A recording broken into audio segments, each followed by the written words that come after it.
Bienvenidos estudiantes a otra nueva clase de nuestra asignatura Hidráulica 1.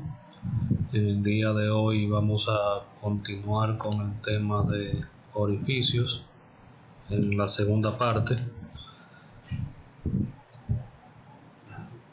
Y vamos a ver los orificios con descarga sumergida, orificios de pared de tipo gruesa, orificios bajo carga variable y tubos Venturi. Entonces damos inicio a esta nueva clase con el tema orificios con descarga sumergida.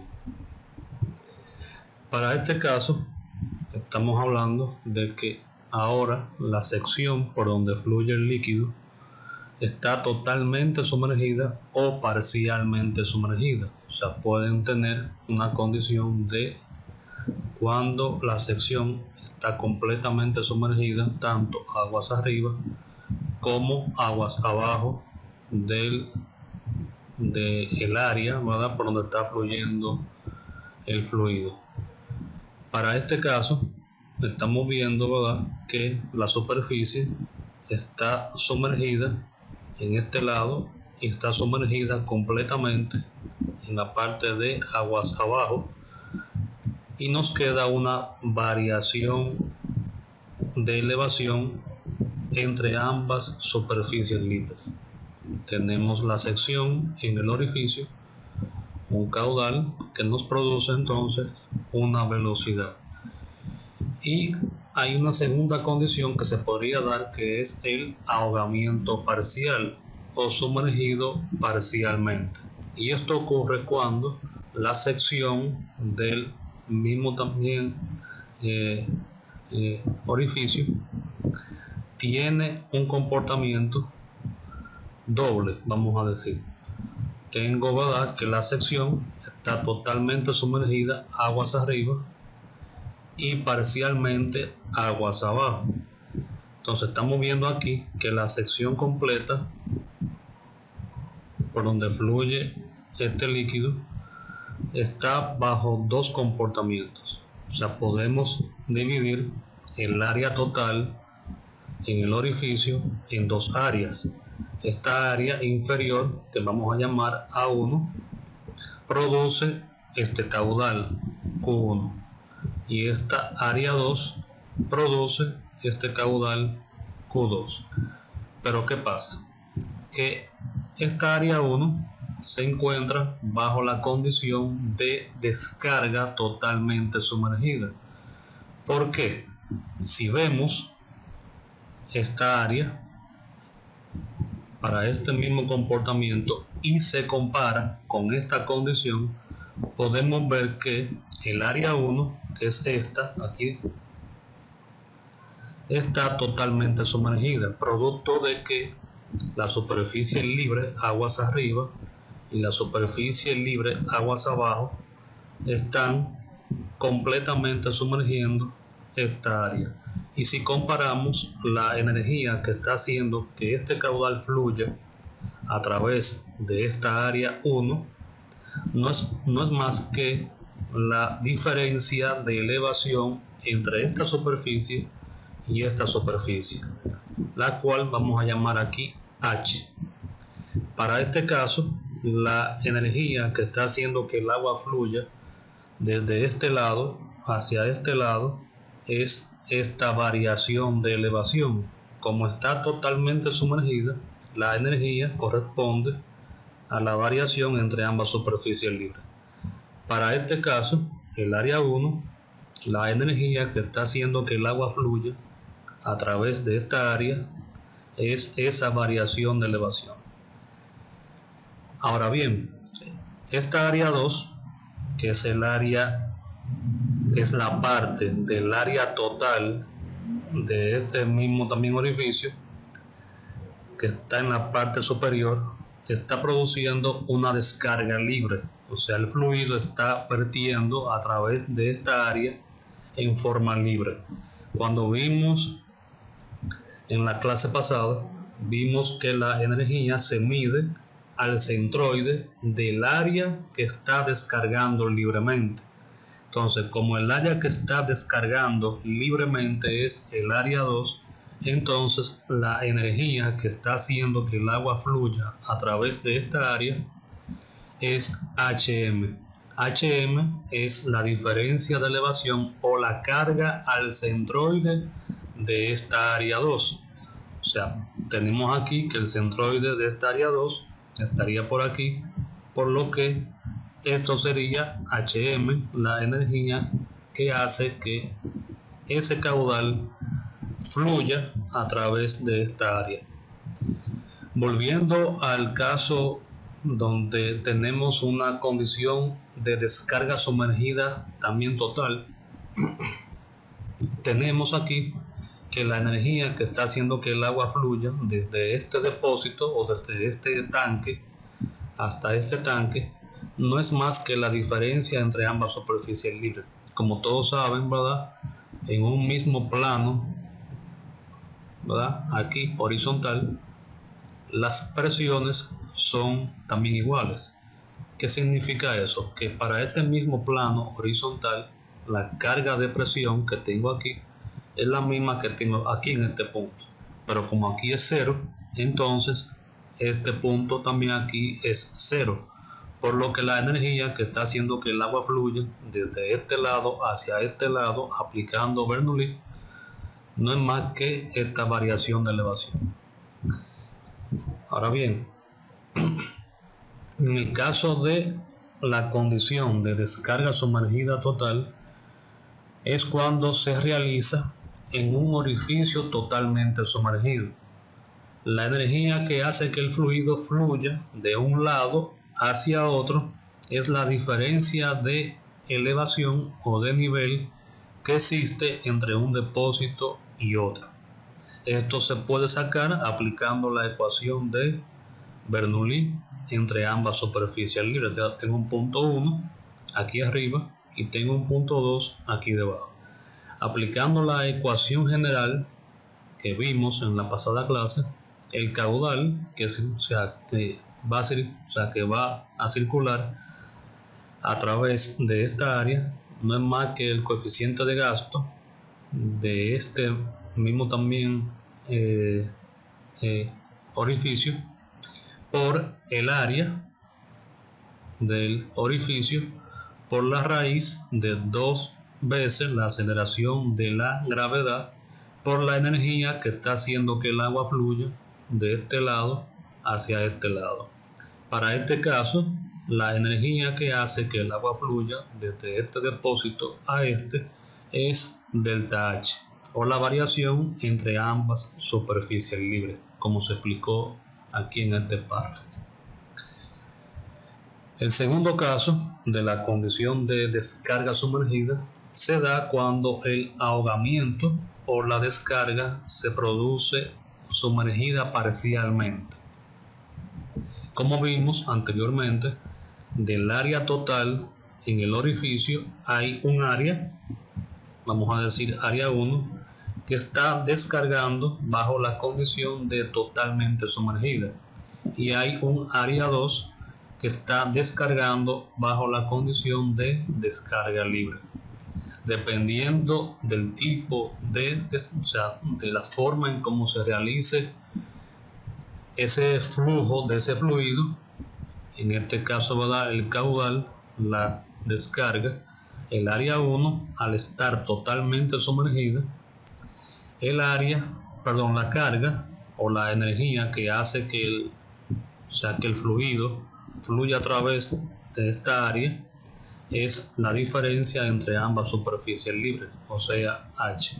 Y el área 2, como presenta una condición de descarga libre, la energía que está haciendo que el agua fluya a través de esta área es HM, o sea, la carga medida al centroide del área 2.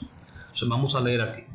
Dice, en la condición de ahogamiento parcial, ocurre que la sección total del orificio presenta dos condiciones de descarga.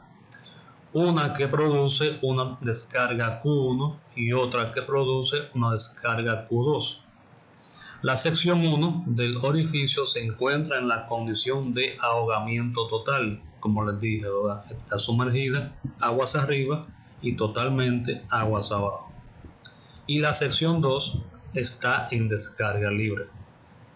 Debido a que el orificio presenta este comportamiento y que las energías son distintas para cada sección, es por esto que se presentan dos caudales, Q1 para el área 1 y Q2 para el área 2. Por lo que el caudal total que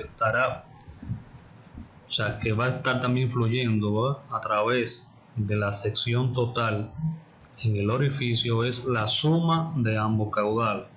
Q1, la condición totalmente sumergida, y Q2, la condición de descarga libre.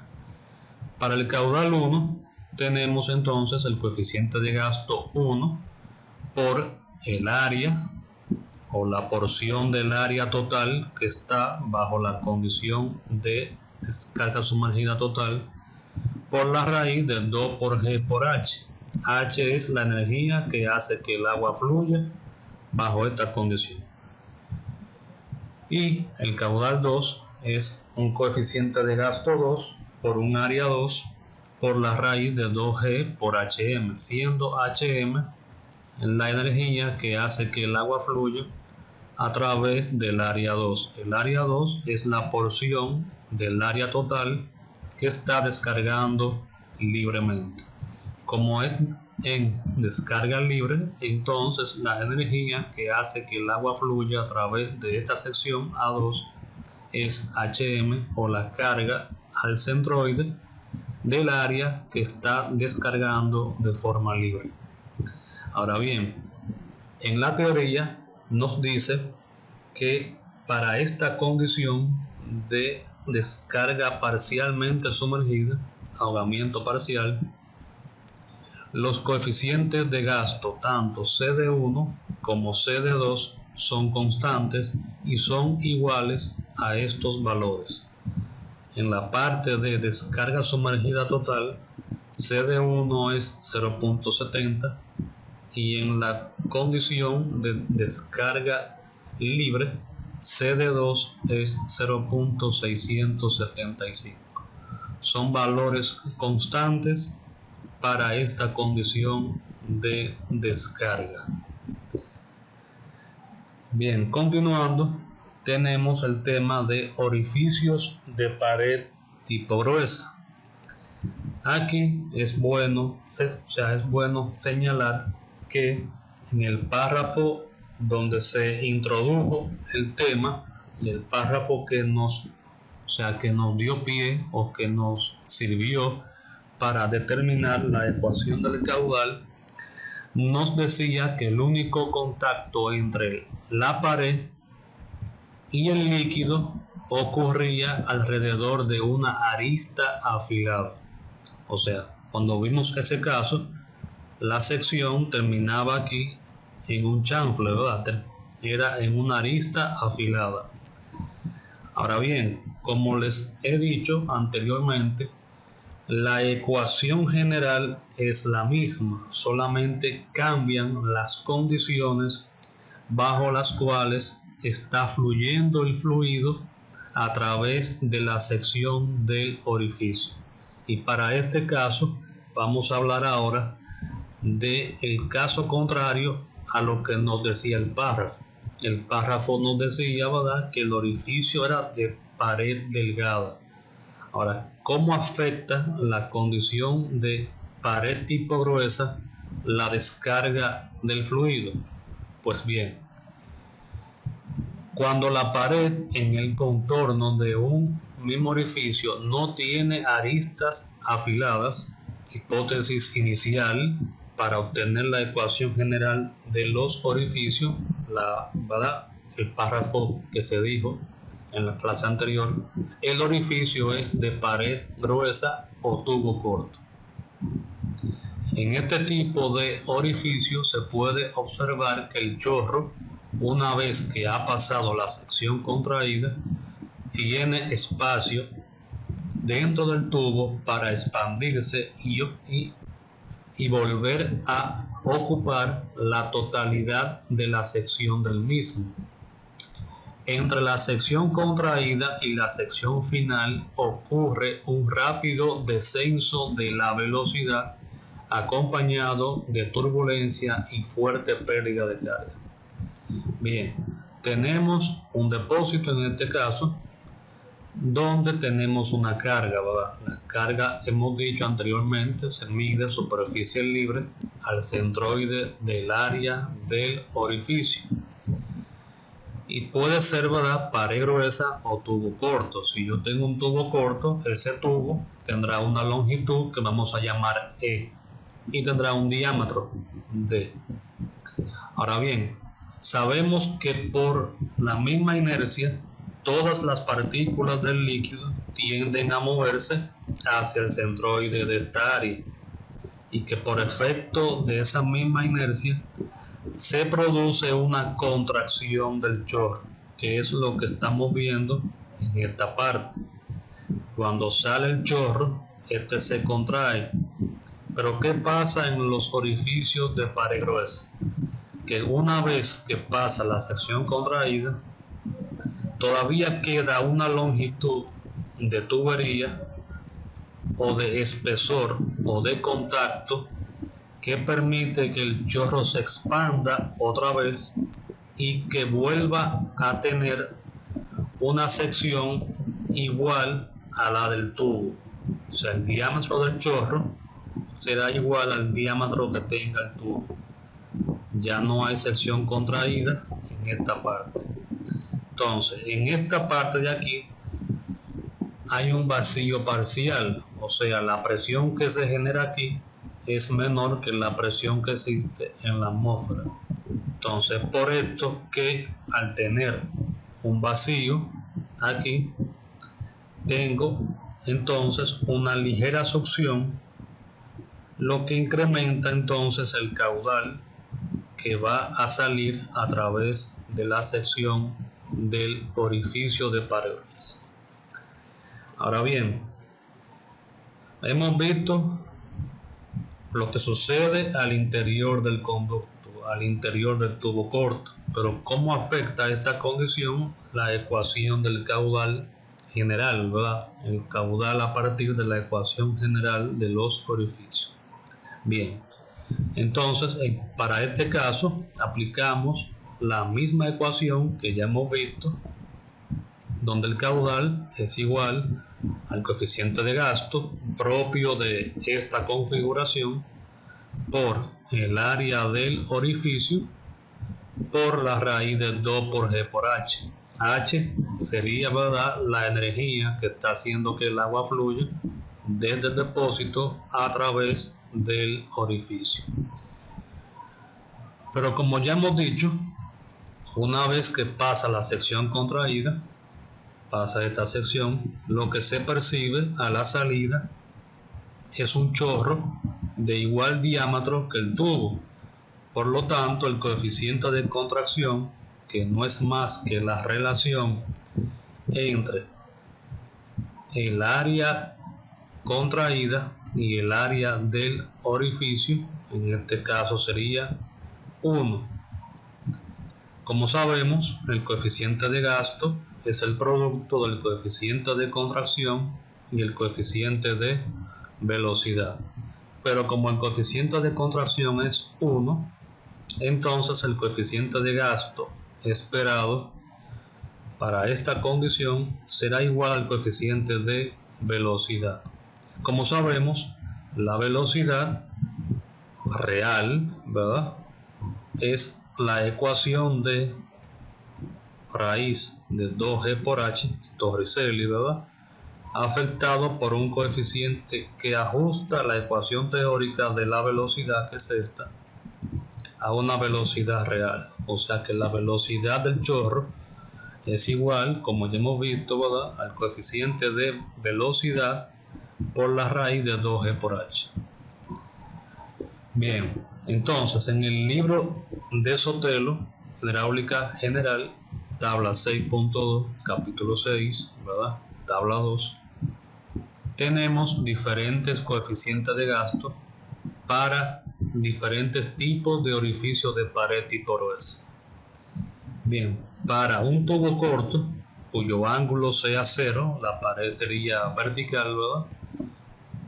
Si yo tengo un valor de E sobre D, lo busco aquí, cuánto es la relación entre la longitud del tubo corto y el diámetro de ese tubo corto. Realizo este cálculo, E sobre D, eso me da un número y yo debo encontrar, ¿verdad?, ese número en esta tabla.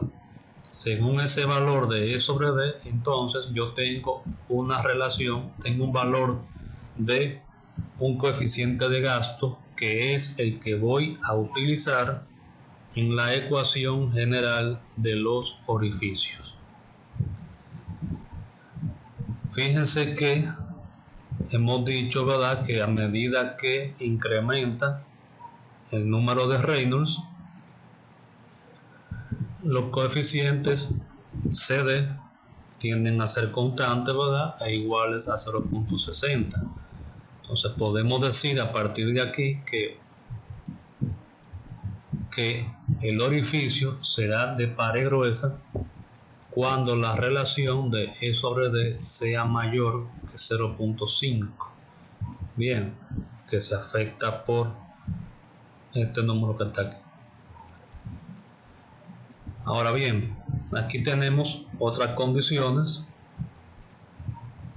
de orificio, por ejemplo, para un valor de E sobre D, pero cuando el ángulo es diferente, o sea, cuando la pared del depósito tiene cierta inclinación, podemos entonces buscar aquí cómo afecta ese comportamiento el coeficiente de gasto.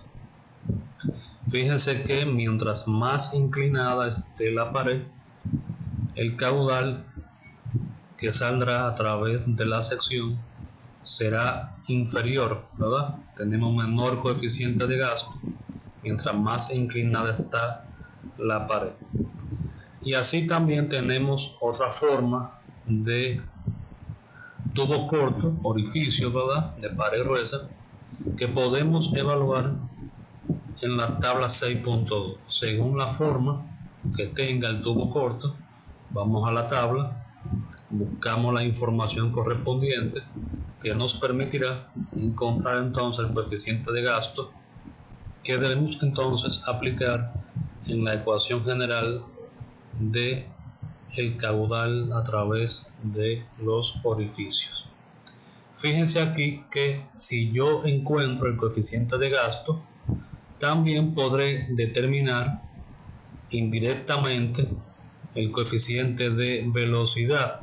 Ya dijimos que el coeficiente de gasto es igual al coeficiente de velocidad. Por lo tanto, haciendo uso de una única tabla, puedo entonces determinar el caudal porque estamos encontrando CD y puedo encontrar la velocidad real porque estamos también encontrando indirectamente el coeficiente de velocidad. Bien, entonces, ¿cómo afecta la condición de orificio de pared gruesa la forma en cómo calculamos la pérdida de carga? Bien, como todos saben, siempre que existe contacto entre un fluido y cualquier superficie hay pérdida de carga. Ahora bien, cuando la relación de E sobre D es menor o igual que 3, E, la longitud del tubo corto, D, el diámetro. Si ese valor de E sobre D es menor o igual que 3, entonces las pérdidas de carga a través del orificio se determinan de la forma que vimos en la clase anterior, donde esas pérdidas son iguales al coeficiente de resistencia K, que es igual a 1 entre CB al cuadrado menos 1 por la carga de velocidad.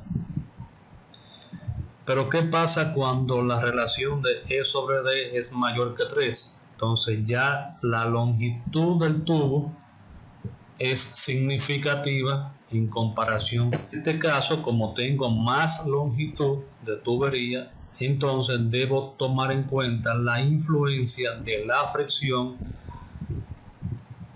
en el tubo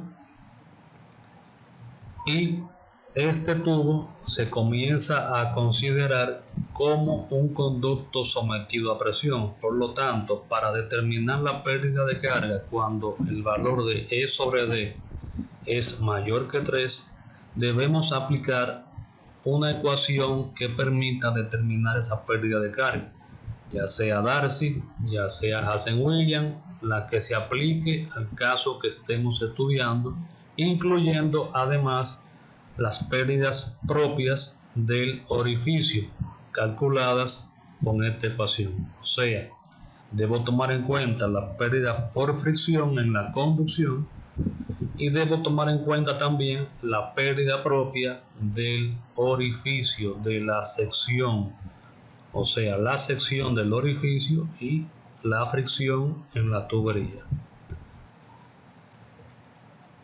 Recuerden que cualquier pregunta que surja la pueden realizar por los grupos correspondientes de Teams o por el chat de la plataforma o por el correo institucional. Entonces, continuando, tenemos orificios bajo carga variable. Bien, hasta este momento se ha visto, se ha evaluado la condición estática del fluido. Es decir, que la superficie aquí permanece constante y para esa superficie constante, ¿qué caudal está saliendo a través de la sección del orificio? Bien, hemos visto eso hasta esta parte y hemos visto las diferentes variantes que no fueron contempladas en el párrafo inicial. Bien, vimos orificio con descarga sumergida, orificio con contracción de tipo incompleta, vimos orificio de gran tamaño, carga pequeña, y ahora estamos viendo cómo se comportaría en el tiempo esta superficie libre. Y a esto le vamos a llamar orificio bajo carga variable. Entonces, en esta sección nos interesa determinar en qué tiempo se produciría una variación de carga sobre el orificio. Si no tengo un caudal de entrada, y más bien estamos midiendo, ¿verdad?, el tiempo que tardaría en descargar todo este volumen a través de esta área, sabemos que en un tiempo t cualquiera, esta carga pasará de estar a esta altura a una carga Y2 o totalmente vacío, ¿verdad?, cuando no tengo carga actuando sobre el orificio. Entonces aquí tenemos Y1, que es la carga inicial, bien, cuando el tiempo es 0, y tenemos Y2, que es la carga final cuando el tiempo es t.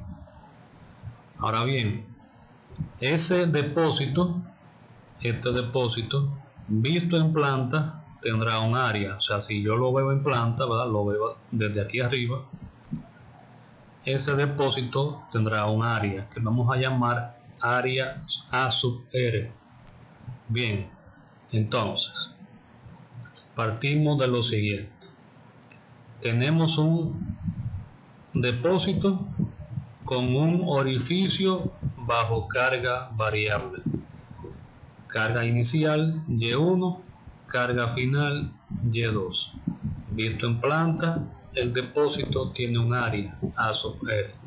Pero aquí estamos diciendo que el volumen desalojado del recipiente es igual al volumen descargado a través del orificio.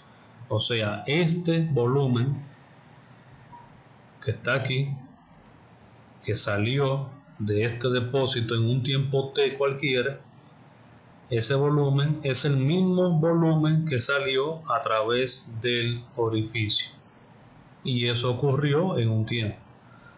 Sabemos que un volumen no es más que un área multiplicado por una longitud. En este caso, nuestra área sería el área vista en planta de este depósito multiplicado por la variación de carga, que es de Y. Tenemos un signo negativo aquí, producto de que la superficie está descendiendo. Bien, y esto de aquí es el volumen desalojado del recipiente. Este volumen que está aquí arriba. Y ese volumen es igual al volumen que sale a través del orificio, que no es más que el caudal multiplicado por el instante de tiempo en el que ocurre esta variación de carga. O sea, en el tiempo que pasó de ir la superficie desde este punto hasta este punto, es este valor de t. Si yo despejo delta t o la variación del tiempo, tenemos que el tiempo es igual a la integral desde 0 hasta t de dt igual a menos AR sobre el caudal por la variación de carga. Fíjense aquí, en un tiempo t igual a 0, yo tengo una carga inicial Y1. T0 tengo esta carga. T igual a t, o sea, en un tiempo t cualquiera, tengo entonces una carga final Y2. Tiempo 0, carga Y1. Tiempo t, carga Y2. Sabemos que el caudal que circula a través de esta área en el orificio es el coeficiente de gasto por el área del orificio por la raíz de 2G por Y, siendo Y, ¿verdad?, la energía, la carga al centroide. Entonces, llevando esta ecuación del caudal aquí, tenemos que el tiempo es igual, todo lo que no dependa de Y es constante. No depende de Y, ¿verdad? Ponemos menos 1 sobre el coeficiente de gasto, el área del orificio y la raíz de 2G por la integral desde Y1 hasta Y2.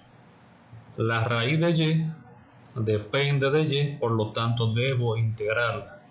Y esta área vista en planta puede que dependa de Y o que no dependa de Y según la forma que tenga el depósito.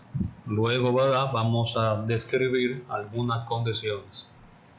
Entonces, la ecuación para determinar el tiempo en el que ocurre una variación de carga en un depósito descargando libremente será igual a menos 1 entre el coeficiente de gasto por el área del orificio por la raíz de 2G por la integral desde Y1 hasta Y2 del área vista en planta por Y a la menos 1 medio, que es, ¿verdad?, esta parte, por dy.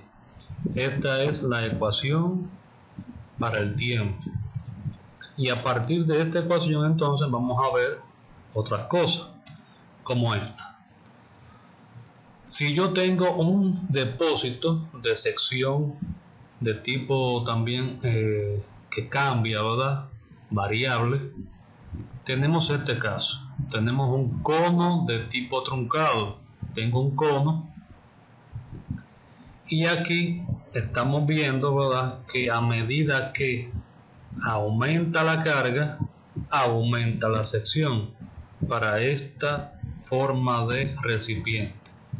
Entonces, el área A sub R es esta área vista en planta.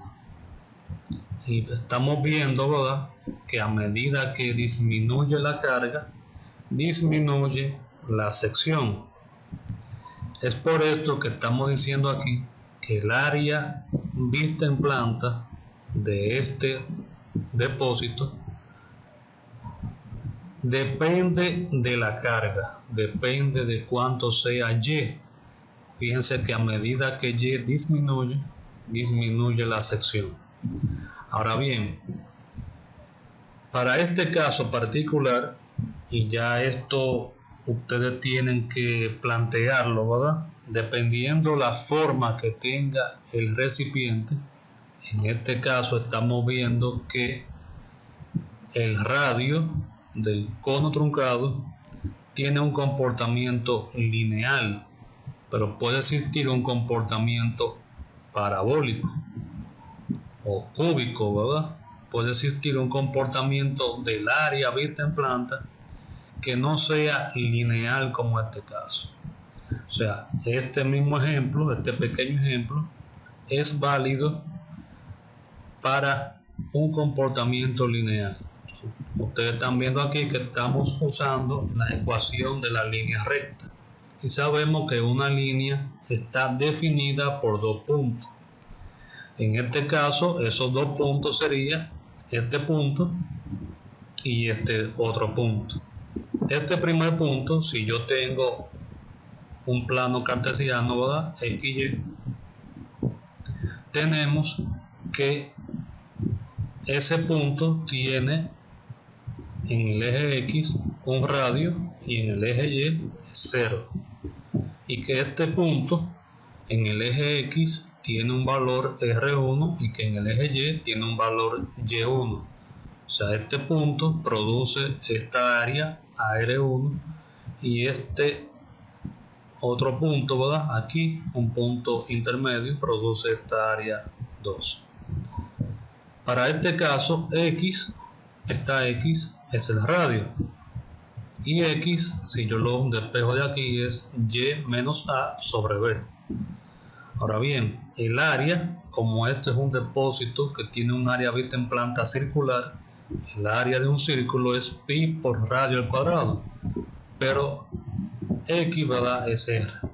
Entonces es igual a pi por X al cuadrado, o sea, Y menos A entre B elevado al cuadrado. O sea, esto es para demostrar, ¿verdad?, que yo debo identificar el comportamiento de esa área vista en planta y ver entonces qué ecuación, fíjense que aquí estamos diciendo que el área vista en planta depende de Y y lo hemos visto aquí abajo, ¿verdad?, que el área vista en planta depende de Y. Por lo tanto, yo debo tomar esta ecuación que depende de Y, colocarla aquí, bien, y multiplicarlo por Y a la menos medio. Y la ecuación que resulte finalmente acá es la que debo integrar entre Y1 y entre Y2. Al final me va a quedar un número con signo negativo, porque si yo evalúo límite superior menos límite inferior, el límite superior corresponde a la carga más baja, menos el límite inferior que corresponde a la carga más alta. El número que tengo aquí es un número negativo, que al multiplicarlo por otro número negativo tendré entonces un tiempo. Bien, entonces estamos viendo, ¿verdad?, que esto es para un recipiente de sección variable. Bien, la sección cambia con la carga. Recuerden, deben comprobar el comportamiento de la sección según el depósito. Y para este caso tenemos entonces un recipiente con sección constante. Fíjense aquí que tengo aquí en un cilindro, y fíjense que no importa cuánto sea la carga, si es Y1, si es Y2, siempre tendré la misma sección. Bien, no importa cuánto sea Y, siempre tendré la misma área. Entonces, partiendo de este caso, AR1 y AR2 son constantes. Si son constantes, este término no depende de Y, por lo tanto no lo debo integrar. Lo saco aquí afuera y solamente integro este término, que la integral resulta en Y a la 1 medio sobre 1 medio. S sobre 1/2 se me convierte aquí en un 2 y me queda entonces la raíz de y que debo evaluar entre y2 y y1. Cuando yo evalúo entre y2 y y1, me queda entonces raíz de y2 menos la raíz de y1, por lo que el término o el número que me queda aquí es un número negativo, que al multiplicarlo por negativo me queda un tiempo, ¿verdad?, lógico con valor positivo. Para quitar entonces el signo negativo acá, entonces intercambiamos y ponemos el límite inferior adelante y el superior después. Entonces tengo que el tiempo en que tomaría en descargar desde un valor y1 hasta un valor y2 será igual a 2 veces el área vista en planta por la raíz de y1 menos la raíz de y2 sobre el coeficiente de gasto CD por el área del orificio por la raíz de 2G. Esto es cuando el área del depósito es constante, o sea, el área vista en planta del depósito es constante. Bien, o sea, partimos de la ecuación general y se obtuvo esta ecuación. Ahora bien, ¿qué pasaría si el depósito se seca completamente? O sea, el tiempo en que tardaría en vaciarse completamente este depósito, o sea, en bajar desde esta carga Y1 hasta que no exista volumen de líquido aquí. En esa condición entonces Y2 sería 0 porque Y2 representa la carga final y como está vacío completamente, entonces no existe carga final, por lo tanto esto es 0 y me queda entonces 2 por el área vista en planta por la raíz de Y1 sobre CD por el área del orificio por la raíz de 2. Ahora bien, le corresponde a ustedes ahora en el capítulo 6, al final de ese capítulo, página 231, 232 del libro de también Sotelo, ¿verdad? Tienen la ecuación para determinar el tiempo que tardaría en fluir el fluido desde un depósito 1 a un depósito 2. Y es esta ecuación, en ese mismo capítulo se explica, ¿verdad? Y haciendo un procedimiento análogo al que ya hemos visto, se llega a esta ecuación. Entonces, vamos a discutir sobre esta ecuación en el grupo de Teams y cualquier pregunta, ¿verdad?, con respecto a este uso de esta ecuación, no duden en consultar. Bien, entonces vamos a volver a este punto.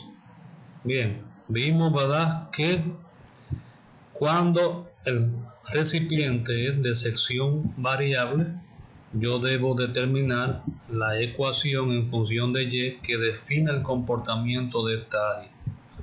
Y esa ecuación, como depende de y, la pongo aquí. En el caso de que sea constante, saco este término, no se integra, lo saco aquí afuera y me queda esta ecuación. Si el depósito se vacía completamente, ese término Y2 es 0. Bien. Continuando entonces, y nos queda la última parte de esta clase del día de hoy, que es los tubos Venturi. Un tubo Venturi tiene muchas aplicaciones y un tubo Venturi consiste en tener un cambio de sección que permita, ¿verdad?, a través de ese cambio de sección, una lectura de una variación de presión y de variación de velocidad. Ahora bien, este es mi tubo Venturi y tengo una zona de alta presión y de baja velocidad. Tengo una contracción y, como ya hemos visto a través de Bernoulli, cuando aumenta la velocidad disminuye la presión. Entonces eso ocurre en el tubo Venturi, ¿verdad? Tenemos este cambio de sección que produce grandes pérdidas de carga que se van entonces a reflejar en un aumento de la velocidad y en una disminución de la presión. Aplicando Bernoulli entre este punto 1 y este otro punto 2, tenemos esto: carga de presión en el punto 1 más carga de velocidad en el punto 1 más carga de elevación en el punto 1 es igual a la carga de presión más la carga de velocidad más la carga de elevación en el punto 2. Como ambos puntos están a la misma altura con respecto a este plano horizontal, ese término, carga de elevación en 1 y en 2, se pueden anular. Despejando entonces, tenemos que carga de presión en el punto 1 menos carga de presión en el punto 2 será igual a la carga de velocidad en el punto 2 menos la carga de velocidad en el punto 1.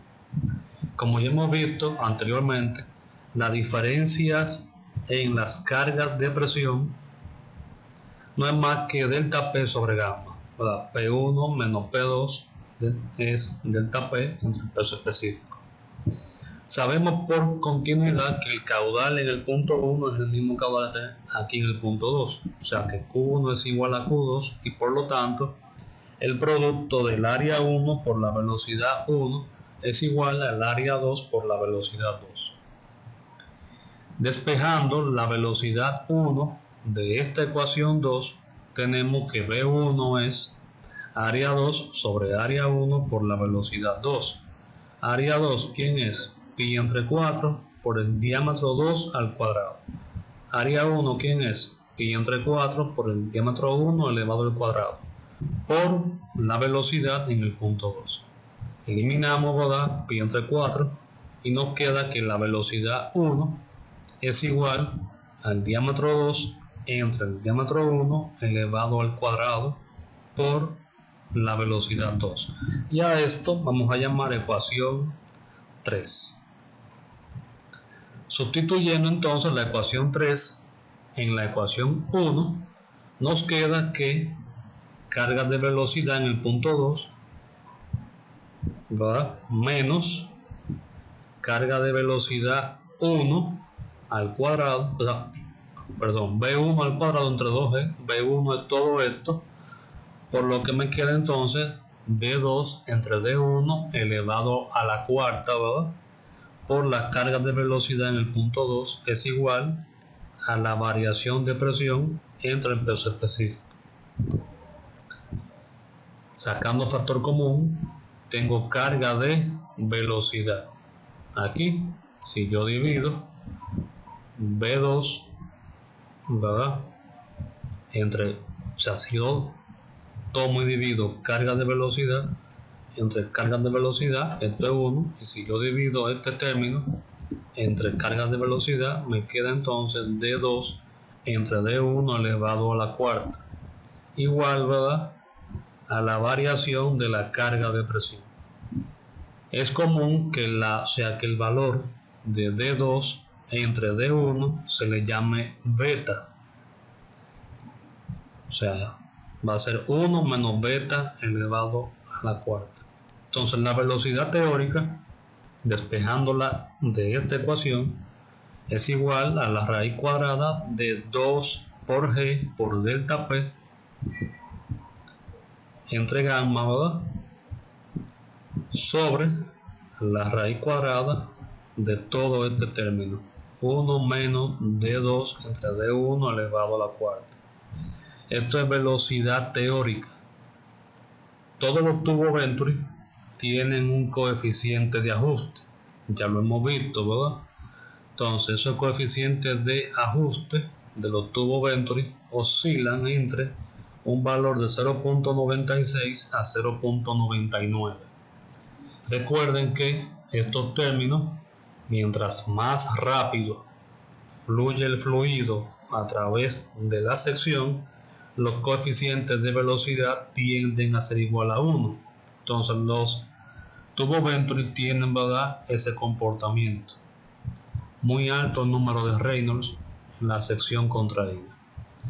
La velocidad real entonces será igual a ese coeficiente, ¿verdad?, que considera el factor de pérdida de carga, multiplicado por la raíz de 2G por la variación de carga de presión entre la raíz cuadrada de 1 menos D2 entre D1 elevado a la cuarta.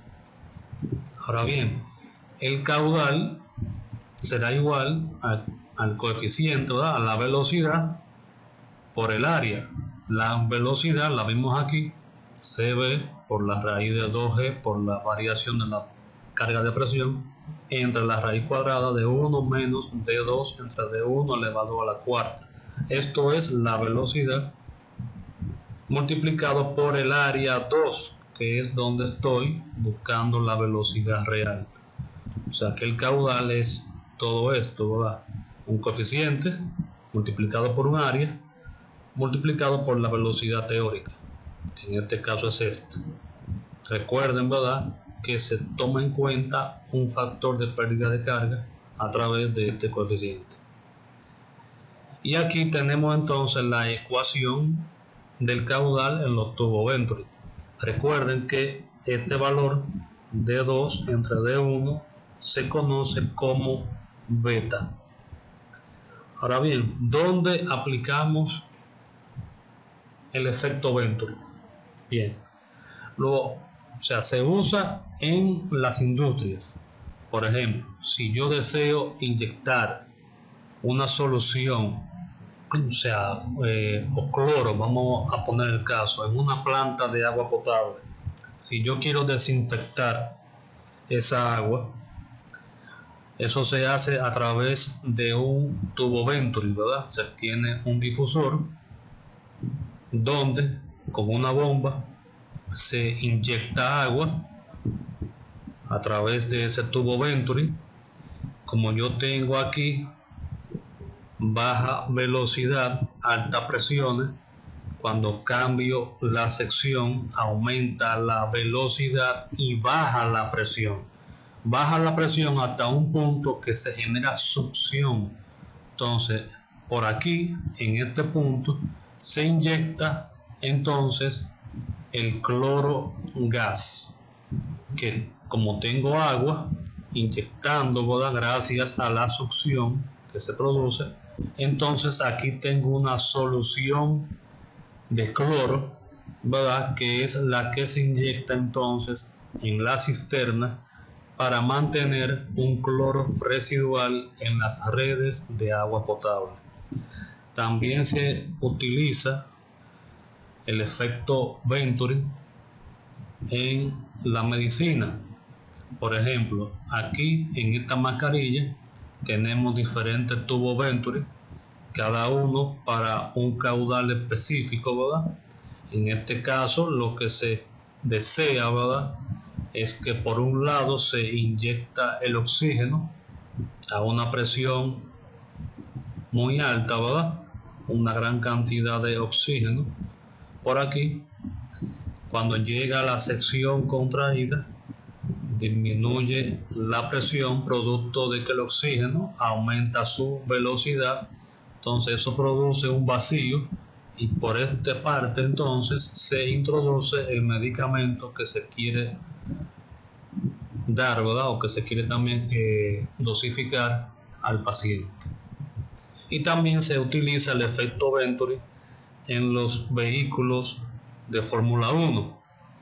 Si yo tengo un vehículo de Fórmula 1, ¿cómo yo logro que ese vehículo que viaja a una alta, viaja a una velocidad muy alta, cómo yo logro que ese vehículo no se eleve?